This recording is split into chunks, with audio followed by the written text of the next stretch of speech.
Сәлем құрметті тыңдарман. Қазақша контентті қолдап, арнама тіркеліп, лайк басып, достарыңызбен бөлісе отырыңыздар. Рахмет. Мағжан ажырасып кетіпті дегенге алғашында сенбеген едім. Өйткені екі баласы бар, тату-тәтті отбасы еді. Мәкеңнің өзі де, әйелі Айжан да сыйласымға жақсы жандар, аға деп сызылып тұрады. Негізі Мәкеңдей құдайы көршім болғанына разы едім. Амал қанша, олардың ажырасқаны рас болып шықты. Шымқала ысып кеткен соң отбасымды алып Бурабайға бір апта демалып келіп едім. Алдымнан осындай өсек шықты. Жалпы жақсылықтан бұрын жамандықты алдымен дуылдата айтатын халқымыз ғой. Үйге келіп, шешініп, шайға отырғанымыз сол еді.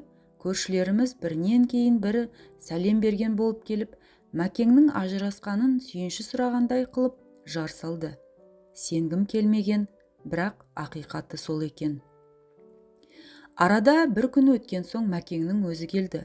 Алдымен Бурабай қалай екен, қалай демалдыңыздар деп хал жайды сұрасқаннан кейін, жағдайды естіп жатқан шығарсыздар, солай болып қалды деп күрсініп төмен қарады. Естуін естідік, бірақ өз аузыңнан естіген басқа. Не боп қалды? Өзгеге үлгі болатындай отбасы едіңдер ғой дедім. Әйелім бажамның ашынасы болып шықты. Әйел деген қойныңда жатқан сұр жылан, байқамасаң шағып алады деп бекер айтпайды екен. Әйелім нағыз сұр жылан болып шықты деп әңгімесін бастады Мәкең. Әйелім бажамның ашынасы болып шықты. Үстінен түстім, ұстап алдым. Жағдай осы. Ондай әйелмен қалай өмір сүруге болады? Сіңілісі үйленіп тойға барып келген соң, әйелім кәдімгідей өзгерді. Сіңілісінің күйеуі, яғни бажам жайлы жиі айтатын болды. Қандай көрікті жігіт, қандай іскер, сіңілімнің бағы бар деген сияқты әңгімені жиі көңірсітіп отыратын. Бажам Қызылорданың тумасы, Шымқаламен екі орта алыс емес. Әйелім сіңілім айтып қалыпты, бүйтіп қалыпты деп Қызылордаға жиі баратын болды. Одан көңіліме ешқандай күдік келген жоқ. Сөйтіп жүріп жаттық. Бажамды түрлі сылтау айтып Шымкентке жиі келгіштеді. Кейде үйге қонып апталап жатып қалады. Тірлік жасап жатқан бала ғой деп ішімнен ойлап қоямын. Бажам келген кезде әйелім гүл-гүл жайнап кетеді. Маған пісірмейтін тағамын пісіріп, ішіп отыр, алып отыр деп ішіне түсіп кете жаздайды. Бажамды әйелім қатты сыйлайды деп мен ішімнен риза болып жүретінмін. Сөйтсем, ойлары басқа екен ғой. Мен жұмыстың адамымын, таңертең кетіп, кешке келемін. Келсем, бажам керіліп, диванда теледидар көріп жатады. Әйелім айналшықтап соның жанында жүреді. Бір күні күннің ыстығы өтіп кетті ме, басым ауырып болмаған соң, жұмыстан сұранып түстен кейін үйге қайттым. Екі балам жазғы лагерде. Үйде бажам мен әйелім қалған. Үйге келіп есікті тартсам жабық тұр. Әйелім бір жаққа, бажам болса өз тірлігімен кеткен болды ғой деген ойда, есікті өз кілтімен ақырын ашып үйге кіргенім сол еді.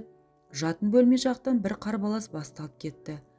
Аяғымды шешпестен жатын бөлмеге ұмтылдым. Көзім шыға жаздады. Тыр жаланаш әйелім халатын үстіне кие алмай әлек. Ал бажам орамалды беліне орап төсектен тұрып келе жатыр. Шамасы екеуі де аяқ асты мен келеді деп ойламаса керек. Осылайша әйелім мен бажамды төсекте жатқан жерлерінен ұстадым. Мұндай опасыздық бола ма? Бажа емес арамза екенсің, ақ төсегімді ойрандадың, қатынымды арбап астыңа салдың деп бетіне түкіріп, тыр жаланаш қалпында тепкілеп үйден қуып шықтым. Салдақы осы екен ғой, сенің Қызылордаға жиі барғыштап кететінің. Әбден құтырған екенсің, жезөкше. Ана ер жетіп қалған екі балаңнан ұялсаң етті. Енді туғандарыңның, ана сіңіліңнің бетіне қалай қарайсың? Деп бір ұрып құлатып, тұншықтырып өлтіргелі жатыр едім. Айқай-шуды естіген көршілер жүгіріп келіп ажыратты. Әйтпегенде ақ төсегімді арамдаған әйелімді расында өлтіріп тастайын деп едім. Менде кінә жоқ. Ана бажаң мені арбап алдап астына салған. Басымды дуалап тастады ма білмеймін. Оның айтқанына көніп дегенін істей беретін күйге түстім. Оның ойнасы болып қалғанымды білмей қалдым. Енді оны үйге жолатпа. кешір мені, кешір деп жылап әйелім аяғыма оралды. Бірақ кешіре алмадым. Бәлкім бөтен бір еркекпен жатып ұсталса, бір сәттік сезімнің құрбаны болған шығар деп кешірер ме едім. Бірақ бұл менің бажамның ашынасына айналып тұр ғой, қалай кешірем? Ал бажам болса үйге келіп араласып, дәм татып тұрып осындай опасыздық жасап отыр. Ол екеуін кешіруге бола ма? Жоқ. Екі баламда әкеммен қаламыз деді. Әйелімді қуып жібердім. Жүрсін енді қара бет болып. Жаным деген, адал жарым деген әйелімнің істегені мынау. Екі аяқта бажа тату деп жатушы еді. Сөйткен бажамның жасағаны анау. Енді кімге сенерімді білмей қалдым. Жағдай осы аға, деп әңгімесін аяқтады Мәкең. Мен үндемедім.